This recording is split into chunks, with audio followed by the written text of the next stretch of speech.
Graça e paz, igreja, amém? A gente vai ler o capítulo 3 primeiro, depois a gente vai voltar para o 2, tá? Mas eu queria que a gente entrasse um pouquinho nesse assunto do capítulo 3, de 2 Timóteo, capítulo 3.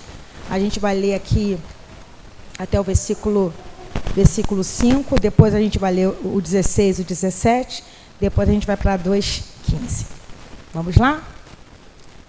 Diz assim a palavra do Senhor: sabe, porém, isto, que nos últimos dias sobrevirão tempos trabalhosos, porque haverá homens amantes de si mesmos, avarentos, presunçosos, soberbos, blasfemos, desobedientes a pais e mães, ingratos, profanos, sem afeto natural, irreconciliáveis, caluniadores, intemperantes, cruéis, sem amor para com os bons, traidores, obstinados, orgulhosos, mais amigos dos deleites do que amigos de Deus, tendo a aparência de piedade, mas negando a eficácia dela.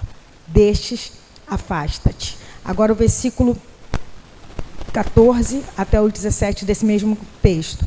Tu, porém, permanece naquilo que aprendeste e de que foste inteirado, sabendo de quem o tens aprendido, e que desde a tua meninice sabes as sagradas escrituras, que podem fazer-te sábio para a salvação, pela fé que há em Cristo Jesus.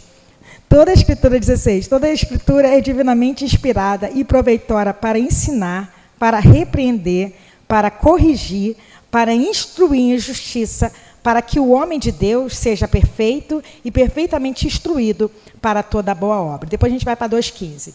Então, o que acontece? Só para a gente entrar no contexto do que Paulo está falando. Paulo foi um homem muito usado pelo Senhor, um homem que Deus levantou para ser um apóstolo, mas não um apóstolo para os judeus. Ele foi um apóstolo que serviu aos gentios. Ele foi aquele que levou a palavra para quem não era judeu. Ele levou a palavra para os gregos, ele levou a palavra para outras nações. E muitas pessoas chegaram ao Senhor, muitas pessoas conheceram o Senhor. E dentro desse meio das pessoas que conheceram o Senhor, Paulo trouxe também muita doutrina.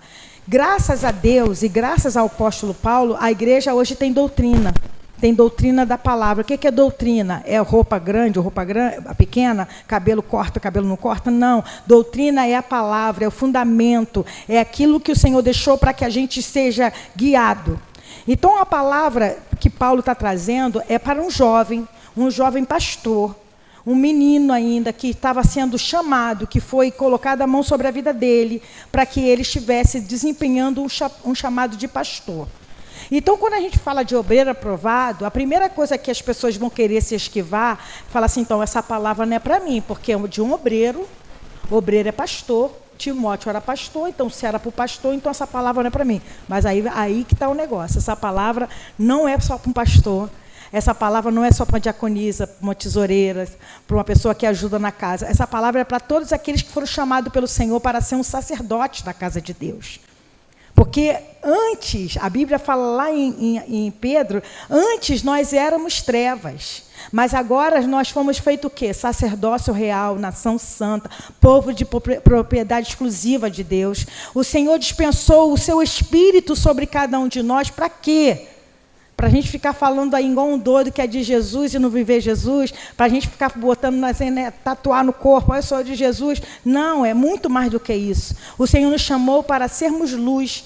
Então, quando Paulo escreve, ele vai falar assim que nos últimos dias seriam dias terríveis. Engraçado que eu acho que Paulo ele ficou buscando as palavras para não deixar ninguém de fora. Porque ele fala de orgulhoso, ele fala de presunçoso, ele fala de soberbo, ele fala de blasfemo, desobediente a pais, ingratos, profanos, sem afeto natural. Ele faz uma lista imensa do tempo em que ele vivia e o tempo que nós vivemos. Por isso, a importância que temos de permanecer naquilo que fomos chamados. Aí lá no 14, como a gente lê, tu, porém, permanece naquilo em que aprendeste. Mas o que você aprendeu? O que você tem aprendido? Quem tem sido o nosso professor? Quem tem sido aquele que tem nos ensinado? Quem tem sido a pessoa que tem nos instruído? Porque Paulo falou aqui, porque a história de Timóteo, aqui no versículo aqui, no capítulo 1, fala que ele tinha a mãe e a avó, que foram pessoas que ajudou ele muito no seu crescimento, foram pessoas que ajudaram ele a chegar aonde ele chegou. Mas você, quem você tem? Quem você tem posso falar para você, tu, porém, permanece naquilo que aprendeste. O que você aprendeu? Essa pergunta é para a gente, é uma pergunta retórica, não precisa responder. É para você guardar para você. O que você tem aprendido? Por que eu estou falando sobre isso? Porque quando a gente quer aprender algo, hoje a gente tem muitas ferramentas maravilhosas. Se você quiser fazer hoje um pão fofinho, você vai lá no YouTube e coloca assim, pão fofinho com 4 ingredientes. Aí tem, né? Água, farinha, sal, leite e açúcar. Rafael estava mostrando 4 ingredientes e tinha 5. Você consegue, ali, se você seguir aquela instrução, talvez o teu primeiro pão vai ficar, talvez, mais nem tão bom. Mas se você permanecer fazendo aquele pão todo dia, toda hora, ou todo tempo que você sentir vontade, o que acontece? Nas próximas receitas, você vai aprendendo e daqui a pouquinho você não precisa nem ler. Não é assim que acontece? Eu sou uma pessoa muito obstinada para muita coisa. É obstinada mesmo, essa é a palavra. Quando eu quero aprender alguma coisa, quando eu quero avançar em algo, eu vou ver vídeos, eu vou ouvir sobre aquilo, e eu varo madrugada, tadinho dos meus filhos, né, que me veem, meus filhos e você. Que a Bia, quando ela vai para casa, ela vê lá. Eu varo madrugada, eu boto vídeo, eu boto outro vídeo, eu ouço, eu vou lá e tal. E eu aprendo. Erro muito. Eu erro muito. Vocês erram muito quando estão aprendendo? Mas o errar não faz parte do aprendizado? Sim ou não? Não é verdade? Toda vez que você erra, você fala assim, eu tinha que ter uma receita, ter feito assim, foi isso que eu errei. Caramba, eu tinha que ter cortado daquela maneira, eu tinha que ter colocado menos sal naquela receita, eu tinha que ter agido dessa maneira. Então, quando a Bíblia ela vai trazendo para nós ensinamento, é uma forma didática. A Bíblia, ela não é... Deixa eu falar uma coisa assim, é como se fosse algo sobrenatural para pessoas sobrenaturais. Ela é sobrenatural porque ela é inspirada por Deus, ela saiu desse âmbito natural, mas para pessoas como eu e você, pessoas naturais, que têm limitações, que têm problemas, que têm dificuldades, intelecto, entendimento. Dentro de uma casa, dentro de uma igreja, existem pessoas que têm uma facilidade, como o pastor falou até domingo, de pegar as coisas com de gravar um texto, de gravar uma música, de pegar um tempo de uma música bem, né? Já tem outros que são meio rateando, e tem outros que não conseguem. Né? Igual a Helena falou uma vez, eu estou esquecendo tudo, não me bota para falar no estudo não, que eu estou esquecendo tudo, eu não estou lembrando mais. Não, você tem que falar assim, a gente até brincou com ela, porque isso é nossa família.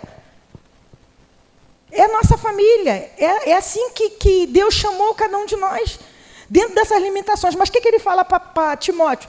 Tu, porém, permanece naquilo que aprendestes, e não só aprendeste, e que foste inteirado, sabendo de quem o tens aprendido. Como que a gente vai permanecer em algo se a gente não tem aprendido? Como que a gente vai desempenhar um trabalho se a gente nem se esmera em buscar como fazer esse trabalho? Porque existem dons naturais? Existem. Eu, por exemplo, quando eu comecei a tocar violão, Dudu deixou um violão, comecei a namorar ele, deixou o violão lá em casa. E eu pegava aquele violão, tinha uma revistinha daquele jornalzinho de bairro, tinha uma música. Senhor formoso és, tua face eu quero ver. E tinha a cifra. Eu aprendi a fazer, até hoje eu gravo porque a minha cabeça é dessa, cabeçuda, né? Até hoje eu sei as notas todinha da coisa, mas eu não conseguia tocar, puxar o ritmo. E eu sabia, e Dudu não tem muita paciência, né? Não tinha muita paciência de ensinar, igual eu dava aula, desce, desce, sobe. Quando eu dava aula de violão, eu ensino assim. E eu fiquei naquilo, mas eu insisti tanto de criar calo que eu aprendi a tocar aquela música. E eu comecei a tocar outra música, e nós nos casamos, e eu cantando, mas nunca tive intenção de estar na frente da igreja. Mas eu insisti em não tocar, até que um dia, lá na igreja que nós éramos, a menina que era ministra de louvor lá, saiu da igreja, e quem começou a tocar? Eu e o Dudu. Começamos a tocar lá, e a gente até hoje toca. Teve que ter insistência. O dedo doía. Tinha ritmos que eu tinha dificuldade de aprender? Tinha. Teve um dia que eu me lembro que eu queria aprender a tocar os ritmos mais rápido, não conseguia. Aí um menino chegou lá, o Alexandre, eu morava na igreja nessa época. Foi na época que eu morava na igreja, então a igreja vivia cheia de adolescentes. Chegava, Ana! Aí tocava lá, a gente ficava tocando na igreja. Aí o Alexandre chegou lá, falou, Ana, eu vou puxar o ritmo aqui na bateria, você vai tentar puxar aí no violão. Mas eu não consigo, não, eu vou puxar o ritmo aqui na bateria e você vai tentando aí. E ele puxou o ritmo lá na bateria e eu comecei a tocar. Aí eu aprendi a tocar os ritmos. Não sou a melhor violonista do mundo, não. Também não sou a pior. Insisti. Tudo na vida da gente, vocês vão entender por que eu estou falando isso. Tudo na vida da gente precisa de insistência. Quando a pessoa quer emagrecer, o que tem que fazer? Né? É só fechar a boca? Porque não é só fechar a boca. Porque se você fechar a boca demais, você também se prejudica. Você tem que aprender a saber o que você pode comer um pouquinho mais, o que você pode comer menos, tem que cortar isso, tem que cortar aquilo. Tudo na vida é aprendizado. Tudo na vida. Você que vai pegar uma autoescola, ele vai te ensinar o beabazinho, você tem que entrar lá, botar o cinto assim, olhar no vidro, botar tudo. Mesmo que você já tenha andado de carro, mas você tem que aprender como faz, por quê? Senão você não passa na prova lá. Trazendo isso para a nossa realidade de cristãos, para sermos obreiro e obreiro aprovado. Às vezes a gente vem para cá, como é a minha história de vida, como é a história de vocês, somos crentes há tanto tempo, eu acho que eu já sei muita coisa, mas não tem limite no aprendizado quando se trata de Bíblia e quando se trata de Deus. Não existe, gente. Não existe. Você pode vir uma pessoa bem simplesinha aqui na frente, ou você andando pela rua, ou você vendo uma pessoa talvez muito simplesinha falando. Se você tiver o ouvido de Deus, se você for ensinável, você vai conseguir tirar daquilo ali algo de proveitoso para a tua vida. Pode ser uma pessoa que fala o português todo errado, que talvez não saiba nem a cultura do lugar, está ali falando, mas você fala assim, pior que aquilo que ela falou não me tocou, é verdade. Deus usa. Mas precisa ser o quê? Um obreiro aprovado, alguém que tem um coração ensinável. Porque aquele que fala assim, eu já sei. Eu tenho certeza que a Helena, como cozinheira, tem receitas que você não precisa nem mais de anotação, de ver a tua anotação do teu caderno. Tem. Nem olha mais, nem precisa. Já sabe. Por quê? Foram tantos treinos para isso, mas você ainda consegue aprender outras coisas. Tem coisas que ainda te surpreende quando você vai buscar uma receita e não saber se usando isso e isso ajudava aqui. Tem coisas assim? Você ainda se surpreende na cozinha? Porque é isso que é a nossa vida. Você pode estar calejado de saber. Você pode estar calejado de saber aquela situação. Mas eu já sei isso. Já falaram dessa parábola na Bíblia. Já pregaram sobre isso. Eu já sei o que é isso. Pode estar careca de saber. Sempre tem algo que o Senhor vai querer acrescentar para os nossos corações. Agora a gente vai ler 2 Timóteo 2,15, que é a palavra hoje, a palavra central. E eu vou ficar nele, se Deus quiser. Olha que Paulo está falando para Timóteo 2,15. Procura apresentar-te a Deus aprovado como obreiro, que não tem de que se envergonhar, que maneja bem a palavra da verdade. Procura apresentar-te a Deus aprovado, como obreiro que não tem de que se envergonhar, que maneja bem a palavra da verdade. Paulo fala para para Timóteo, no capítulo 3, tu, porém, permanece naquilo que aprendeste. Procura apresentar-te a Deus. Esse apresentar-te, lá no original, no grego, porque quando a gente fala de apresentar na nossa língua aqui, o que é? Na nossa língua é como se fosse uma apresentação, né? Fulano vai se apresentar ali, vai cantar uma música, vai fazer uma peça. Esse apresentar, e não é isso. Esse apresentar é a mesma origem do rogo, pois, irmãos, pela misericórdia de Deus, é que apresenteis os vossos corpos como sacrifício. Estar diante de se oferecer como sacrifício, se matar. Matar a sua vontade. Vocês estão entendendo? Então, não é só aquela coisa da apresentação. Porque quando fala de apresentação, do show, o show em si é uma apresentação. Quando você vai num lugar que tem um showroom, está mostrando as peças daquele lugar. Agora, quando a Bíblia fala, procura apresentar a Deus, procura se oferecer como uma oferta. Por isso que nós cantamos louvores de oferta. Meus dons e talentos são para te servir, meus dons preciosos são teus. Sabe qual é o dom que Deus te deu? O dom de fazer uma comida boa, o dom de cantar. Estou usando... A gente entende que é talento, né? Meus dons e talentos. O talento de cantar, de fazer uma comida, o dom de falar da palavra de Deus, profetizar, são teus, são para te servir. Eu ofereço no teu altar. Eu apresento a ti. Mas ele fala assim, procura apresentar-te a Deus aprovado. O que é aprovado? Aprovado é aquilo que todo mundo quer receber no final do ano letivo. Fulano está aprovado, mesmo que seja com C, na minha época, C. Hoje é B+, B, né? Essas coisas aí. Na minha época era C, E, né? Mas assim, procura apresentar, quando você for se oferecer ao Senhor, não se ofereça de qualquer maneira, não se dê pela metade, se dê a Deus por inteiro. Procura apresentar a Deus aprovado. Aprovado. Aprovado, entendendo que você vai ser provado, ou reprovado, ou aprovado. Mas procura apresentar a Deus aprovado. Se coloca como oferta diante de Deus e fala, Deus, estou aqui, olha, eu tenho esses defeitos, eu tenho essas dificuldades, eu tenho essas limitações, porque Deus sabe das nossas limitações. Ele sabe, eu não preciso falar para ele que a minha limitação é X ou é Y. Ele sabe, não só X como Y, como ele sabe o meu abecedário todo das minhas limitações, como ele sabe das suas limitações.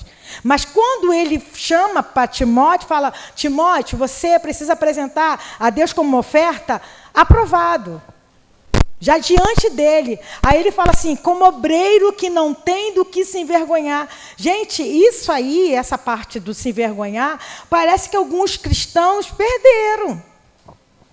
Porque eu estava conversando com o Dudu, estava falando sobre isso. Dudu, quando eu caio, eu faço um monte de gente cair junto comigo. E precisa existir em mim o temor ao Senhor. Porque aquele texto do Salmo 86, 11, fala, une o meu coração ao temor do teu nome. Gente, como aquilo fala ao meu coração? Já li 300 vezes aquele versículo. Mas toda vez que eu leio, mexe, une o meu coração ao temor do teu nome. Une o meu coração ao temor do teu nome. Por quê? Quando eu entendo que eu preciso temer a Deus, eu me resguardo. Porque se eu cair, a Helena cai.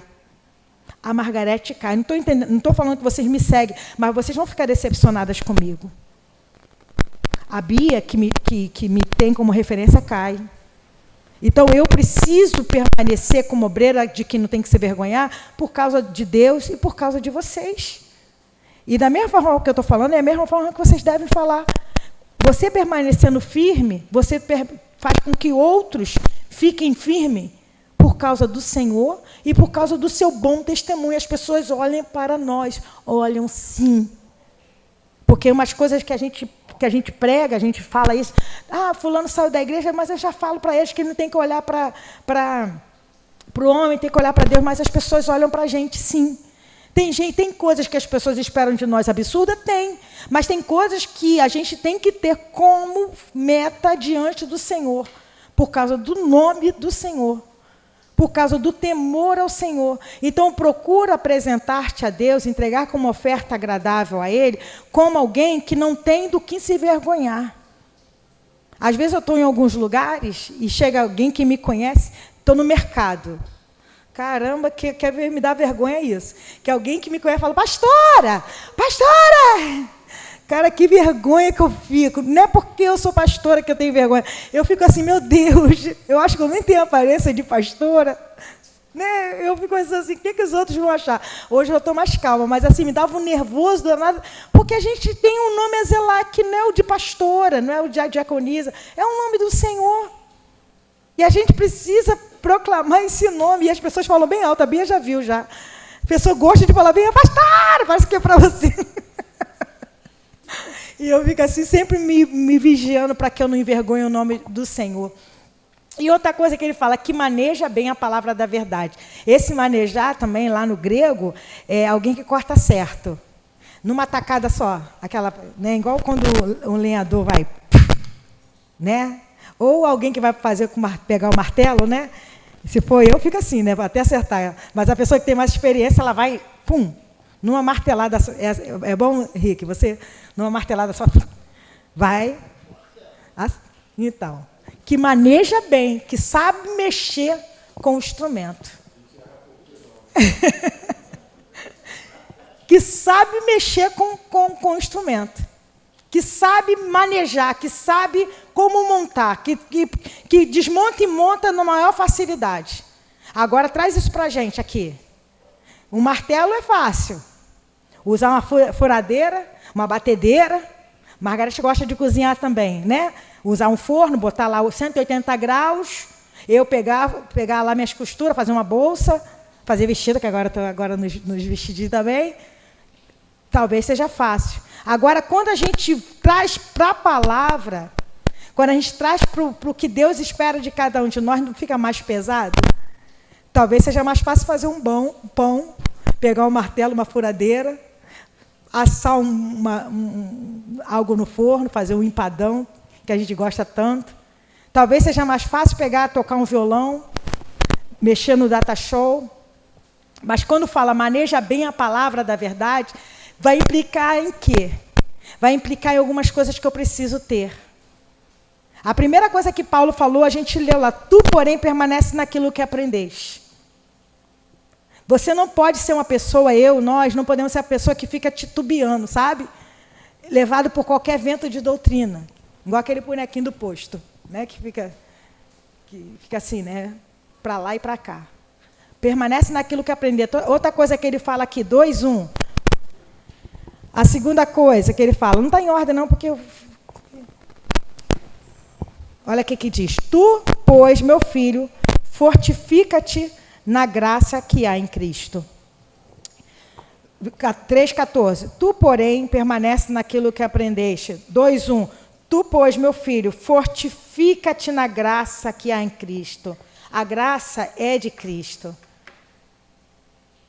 A graça, ela é de Cristo. A graça significa que é de graça. A graça significa que você não vai precisar, talvez, se matar de verdade na entrega, mas precisa entender que a graça é de graça, mas foi paga. Então, ela tem um preço. Ela foi paga por causa de Cristo e eu preciso me fortificar. Quando Cristo estava ensinando aos seus discípulos, uma das coisas que ele falou, aquele que quer vir após mim, tome a sua cruz, negue-se a si mesmo. Negue-se a si mesmo, tome a sua cruz e siga-me nessa ordem. Então, a graça, ela é de graça, mas ela foi paga. E ela não ficou de graça para a gente. Eu preciso me fortificar nela. Eu preciso entender que essa graça é acessível. Essa graça, ela é tocável. Essa graça, ela tem um nome. É o próprio Cristo. A graça que há em Cristo, que é o próprio Cristo. Essa graça tem um exemplo. Essa graça tem alguém para eu me espelhar. Mas eu preciso permanecer forte na graça. Fortalecendo cada dia mais para que eu possa viver essa graça. 3:14 fala, permanece naquilo que aprendeste. 2:1, Fortifica-te na graça que é em Cristo Jesus. 2:3. Tu, pois, sofre as aflições como um bom soldado de Cristo. Então, para ser aprovado, preciso permanecer na graça, preciso permanecer no que eu tenho aprendido, e o que eu tenho aprendido, me esforçar para aprender. Eu preciso me esforçar para aprender. Porque talvez tem coisas que, por dons naturais que nós temos, eu, por exemplo, não vou ter dificuldade, talvez, de cantar algumas músicas por causa do dom natural que eu tenho de cantar e de tocar. Mas coisas espirituais, quando fala de Bíblia, aí eu tenho que me esforçar para aprender. E parece que às vezes não entra, né, Margarete? Tem hora que parece que o negócio não encaixa, que a gente fala, meu Deus, não estou conseguindo entender isso. E a gente fica doidinho, que parece até que a gente é meio analfabeto. Mas não, é porque é profundo. Esse permanecer no Senhor, sofrer as aflições como bom soldado de Cristo, é profundo. Vai exigir, vai mexer, vai tocar, vai tirar você do teu lugar de conforto, vai tirar a mim do meu lugar de conforto, vai falar assim, Ana, larga um pouquinho esse WhatsApp, Ana, larga um pouquinho essa televisão, Ana, vem cá, vamos lá, vamos estreitar. Para eu permanecer naquilo que eu aprendi, eu tenho que permanecer e ficar ali, quedada, ouvindo. A terceira coisa que ele fala, tu, porém, sofre as aflições, o 3:10. Tu, pois, tu, porém, tens seguido a minha doutrina, modo de viver, intenção, fé, longanimidade, amor e paciência. Ele ainda tem que seguir o exemplo de Paulo. Tu, porém, tens seguido a minha doutrina, modo de viver, intenção, fé, longanimidade, amor e paciência. Aí eu fico pensando, gente, Paulo foi uma pessoa que teve que ele foi construído e teve que ser desconstruído. Porque Paulo foi uma pessoa que estudou muito. Ele estudou muito. Ele estudou aos pés de Gamaliel. Falei certo? Falei certo? É porque me deu uma confusão de camaleão. Dá uma confusão aqui na mente. Essas coisas que é com a mente da gente. Né? Ele estudou aos pés de Gamaliel.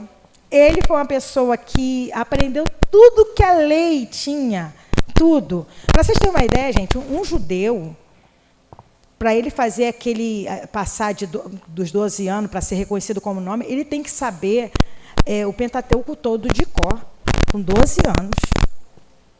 Para passar, Barbish, é alguma coisa assim. Para ele chegar nos 12 anos, ele tem que saber o Pentateuco de cor. Vem cá, você sabe o que de cor? O que a gente sabe de cor? Pastora, mas a gente não vive mais na lei. Gente, mas a gente, para permanecer no que a gente aprendeu, a gente tem que ter conhecimento, né? O que a gente sabe de cor? Assim, às vezes a gente tem dificuldade de gravar, mas por quê? Porque a gente está tão envolvido com outras coisas. Paulo foi uma pessoa que foi construído, e depois ele foi desconstruído. Tanto que ele fala que o que ele achava que era bom, que era legal para ele, ele falava que era como esterco, como cocô de cavalo, por causa de Cristo. Ele abriu mão de tudo. Aí ele fala para Timóteo, tu porém, querido, tens seguido a minha doutrina, modo de viver, intenção, fé, longanimidade, amor e paciência. E isso fica para nós, quer ser um obreiro aprovado, que maneja bem, tem que permanecer na doutrina da palavra, no modo de viver que a palavra nos traz, a intenção que a palavra nos dá, a fé, a longanimidade, amor e paciência. 4:5. Olha o que diz o 4:5. Mas tu, que quer ser o obreiro aprovado, ser sóbrio em tudo, sofre as aflições, faz a obra de um evangelista, cumpre o teu ministério. 4:15. Tu guarda, porque resistiu muito nossas palavras. Tu quer ser um bom obreiro? Né? Aqui ele fala, eu separei todos os tus que estavam aqui nessa parte aqui. Tu, porém. Lá faz assim, né? Aquelas coisas que a gente fala para as crianças. Ah, pai, mas todo mundo faz, mas tu não é todo mundo. Ah, mas a igreja ali tem que ver, tá bombando, a igreja tá grandona. Tu, porém, permanece na deixa. Tu, porém, tu, porém, fortifica-te na graça. Tu, porém, pode cantar a música, tu, porém, fica firme nos propósitos. Tu, porém, seja um obreiro aprovado. Não espere que o pastor seja um obreiro aprovado, não. Ele tem que ser um obreiro aprovado. Mas se ele for um obreiro aprovado, cada um de nós formos esse lugar, vai desenvolver uma fé fortificada. Esse lugar vai ter alimento para dar para outros. Esse lugar vai ser exemplo para muitas pessoas. O problema é que as pessoas esperam muito, talvez, do líder, né? Esperam muito que o outro faça aquilo que talvez Deus esteja me pedindo. Eu fico esperando. A Bia tem que fazer. A Bia tem que agir dessa maneira. Mas nem sempre é a Bia que vai fazer. Tu, porém, permanece naquilo que aprendeste. Aquilo que foi chamado. Eu me lembro uma vez que um pastor, uma irmã chegava para ele e ficava só reclamando. Uma irmã chegava para ele e falava assim, essa igreja aqui é muito assim, é muito fria, ninguém abraça ninguém. Aí depois ela vê na outra oportunidade, essa igreja aqui tem muita dificuldade, ninguém ajuda ninguém. E teve uma vez que, depois dela ter falado muito, ele deu uma chamada nela, irmã, quem sabe não é você que Deus está levantando para mudar isso? Se você acha que aqui não abraça, que ninguém abraça ninguém, comece você a abraçar. Se você acha que aqui ninguém faz nada, comece você a fazer. E às vezes, irmãos, ela de forma crítica, ela queria falar o que não estava acontecendo, mas às vezes, muitas vezes, o Senhor está nos incomodando para alguma coisa que a gente não está vendo, e a gente fala assim, eu acho que isso aqui não está legal. Talvez seja o Senhor abrindo o teu coração para que você comece a desempenhar aquilo. Eu acho lindo o ministério que nascem assim. Ministério que nasce de uma necessidade que o próprio Deus gera. Não a necessidade que a gente quer gerar, porque isso vira ativismo. Mas uma necessidade que o próprio Deus gera no teu coração. Está chegando um monte de criança aqui na igreja, por exemplo, não tem quem cuidar, você sente aquele desejo, eu vou ajudar essas crianças. O próprio Deus gerou algo e você se colocou na presença dele. Às vezes a gente está esperando tanta coisa, eu queria tanto que fulano fizesse, tanto, tu, porém, permanece naquilo que aprendeste. As maiores mudanças que eu vivi na minha vida foi quando eu me aquietei e parei de cobrar. Principalmente o Eduardo. Quando eu questionava a Deus sobre algumas coisas. Mas ele não faz isso, mas ele não faz aquilo, E o Senhor uma vez falou comigo assim, aquieta, deixa eu trabalhar. E eu parei, eu me aquietei. As discussões, não tinha mais discussão, porque um só engano não tem com quem briga, se um só fala, né? Então, quando a gente se desentendia, principalmente por causa do outro lugar que nós estávamos, que era bem conflitante, eram muitos conflitos, eu me calava, porque a gente começava a se alterar, começava a brigar por conta disso. Quantas vezes nós paramos nas escadas para brigar por conta disso lá de onde a gente morava? E quando eu comecei a me aquietar, a parar de falar, foi quando Deus começou a trabalhar muita coisa no coração dele, mudou muita coisa, ele mudando, ele mudou também. Porém, parece que o Senhor te deu. Seja um obreiro aprovado, que maneja bem, que saiba usar a Bíblia, não é usar para você levar os outros a um poder de persuasão humana, é usar para que você leve os outros ao conhecimento de Deus, que maneja bem a palavra da verdade, que não tem do que se vergonhar, que seja alguém que esteja diante dele com o coração aberto, pronto para viver o propósito de Deus, em nome de Jesus.